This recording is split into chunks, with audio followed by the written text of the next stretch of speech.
మేడ్చల్ మల్కాజ్గిరి జిల్లా కీసరలో కల్తీ ఆహారం కలకలం రేపుతుంది. కల్తీ ఫుడ్ పై వరుస ఘటనలు వెలుగులోకి రావడంతో ప్రజలు ఆందోళన చెందుతున్నారు. రీసెంట్ గా ఓ హోటల్లో విక్రయించిన ముసంబీ జ్యూస్ లో పురుగు కనిపించగా, తాజాగా ఓ బేకరీలో విక్రయించిన కేక్ లో ఎక్స్పైర్డ్ క్రీమ్ వాడినట్లు వినియోగదారులు ఆరోపిస్తున్నారు. ఇంత జరిగినా ఫుడ్ సేఫ్టీ అధికారులు తనిఖీలు చేపట్టకపోవడంతో ప్రజలు తీవ్ర ఆగ్రహం వ్యక్తం చేస్తున్నారు. కీసర పరిసర ప్రాంతాల్లో ప్రత్యేక తనిఖీలు నిర్వహించి నిబంధనలు ఉల్లంఘించే హోటళ్లు, బేకరీలపై కఠిన చర్యలు తీసుకోవాలని వారు డిమాండ్ చేస్తున్నారు. ఎందుకు ప్రాబ్లం ఏంది? అసలు ఎందుకు పురుగులు వచ్చినాయి? ప్రాబ్లం ఏంటంటే అది 2-3 డేస్ నుంచి క్లోజ్ ఉండే. తర్వాత ఈయన ఫుడ్స్ అని చెప్పింది ఫస్ట్. ఇంకా నేను ఈరోజు తీసుకుని చేయించిన కానీ అంత టేస్ట్ కరెక్ట్గా లేదు.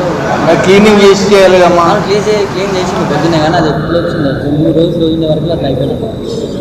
ఎందుకు ప్రాబ్లం ఏంది? అసలు ఎందుకు పురుగులు వచ్చినాయి? ప్రాబ్లం ఏంటంటే